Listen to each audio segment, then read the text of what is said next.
of us. Welcome to another episode of On the Bench with Katie and Libby. And plot twist, we're actually on a fountain ledge today. Did you see the lovely fountain? Good job. We always do that. Maybe before we bring our friend Laura in, what made you decide to cut it out? Oh, a lot of things. I've been wanting a short haircut since I was probably about 17 years old. I never thought that I could pull it off for one reason or another. But recently I have stopped caring about pulling things off. Been caring about what I like and also what is easiest for me in my lifestyle. And I realized that having long hair is not a realistic thing in my real life at all. I just watched a show and it wasn't looking very nice. And I'm really excited about this new... Why did I cut mine off? A few reasons. One, it's really heavy. And I felt that I was like just carrying a lot of dead weight around. I mean, my hair was pretty long. I had really thick hair. And I just wanted to like be free of a lot of that crap. My locks. Chop it off. It's only been 2 days, but I think it's gonna be a good thing. A good 2 days, yeah, in terms of like how I spend my time, especially in the morning, because I tend to be at my most creative in the morning. Oh, and I feel like getting ready, like a lot of that time, like could be making things or plans or organizing or whatever. So our beautiful hairstyles were created by a really good friend, Laura, who just graduated cosmetology school from Bella Capelli Academy. You guys will direct this time. Which is a Paul Mitchell partner school. Nice! Because they're really good at branding. And you probably just heard her, so we're gonna bring her on in. Come on in! Come on in! Yay! Join our... Hello. Hello! Welcome to On the Bench. Thank you. I feel very welcome. Yeah, it's like, this might be the fanciest bench we have. I think it is. Which is really apropos for the fact that we have our personal stylist here. I feel like you both had very sudden desires to like change your hair completely. It was funny because while you were cutting my hair, you kept saying, "Are you sure about this? Are you sure?" And I was like, "Just cut it all off." I'm always worried that people are gonna have like second day regret, and especially with like drastic changes, I want to make sure that, I mean, I know you guys really well, so I know that you weren't sitting down in my chair and being like, my boyfriend broke off with me, hack it all off, or some like dramatic life change happened that like spurred something like that. So I just always want to make sure that like nobody's gonna call me tomorrow and say I regretted it.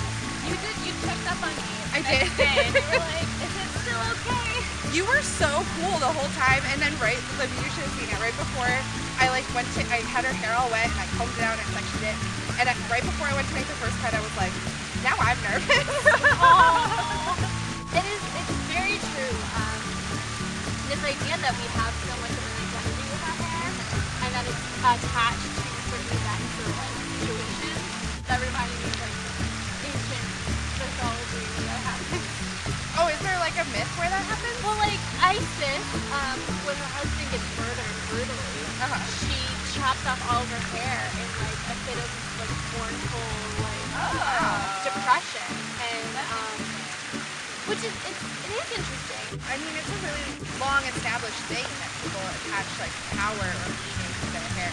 Yeah. And I had a friend, she's one of the kind of people that she'll go in and she'll be like, do whatever you want as long as it looks good at the end of the day. It's just hair, it's gonna grow back. Which I agree with in a way, but also it's the only thing that you carry around with you every single place. Well, besides like your actual skin and your face, but stylistically, the only thing you can change so dramatically, and you carry it every day, you can't change it. Yeah. You know, the same way that you can your clothes. You can't chop, like, you can't go take a side tomorrow, I want my long hair back, and grow it all back. It takes time to It's get a that. deliberate choice that finite, you know. What made you decide to change career path and start talking college? You went back to school. Yeah, I did. Well, I had left. I went to CMU for costume design originally, as you guys know, and I had decided to leave because I was unhappy in that environment, and I knew the further I got in it, and the more I knew I was going to be unhappy with that as a career choice. I realized that was something, doing hair was something I'd wanted to do a long time ago, but because I did very well in school academically, and I was, you know, like book smart, I was pressured to go into conventional four-year college rather than go to a trade school. I mean, it's an opportunity to have a creative outlet and actually make a living from it, which is not all of the other things that I enjoy doing creatively. Nobody's going to pay me a living wage to do that. Education is supposed to be an investment. It's an actual investment that I'll have a career. So, yeah. How cool is that you get to help people, you know, feel good about themselves? Yeah. I mean, that's really awesome that just by being able to do what you do, you're helping people feel good. Yeah. My goal is to help everybody look exactly how they want to look. This is my favorite little piece right here. I know. We decided to keep that little Everyone piece. says that. It's so sassy. Yeah. I really like it. That was the goal, sass. Yep, she's got it. My friend Liam said that I look badass, and I was like, I've never been told that before in my life. You are badass though, but now everybody can know. Now everyone knows. Yeah. I think one of my struggles is that I feel like people don't see me as a serious person. My hair is rather kind of like polished, and I'm typically not.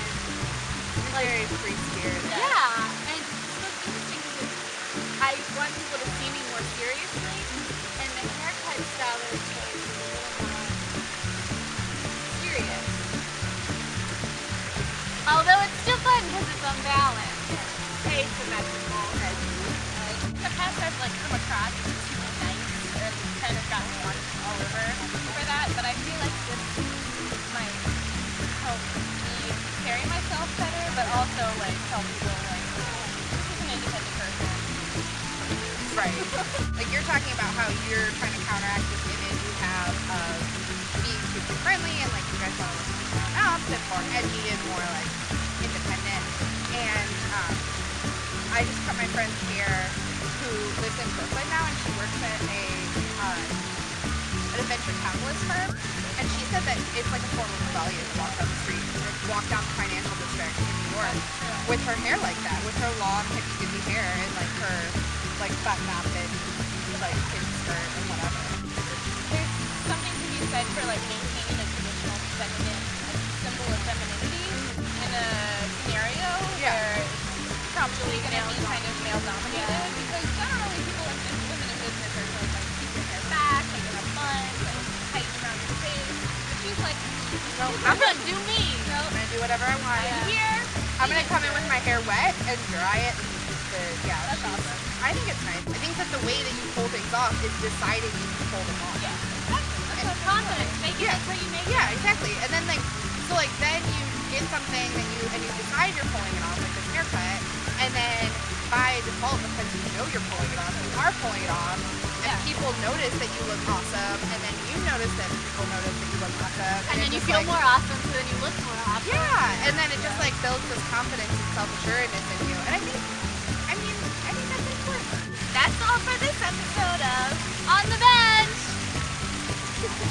Auf Wiedersehen. Au revoir. Bye. Ciao. Tschüssi. What is that one? That's also German. I can do Simlish. It's like see Dag, ya. dag.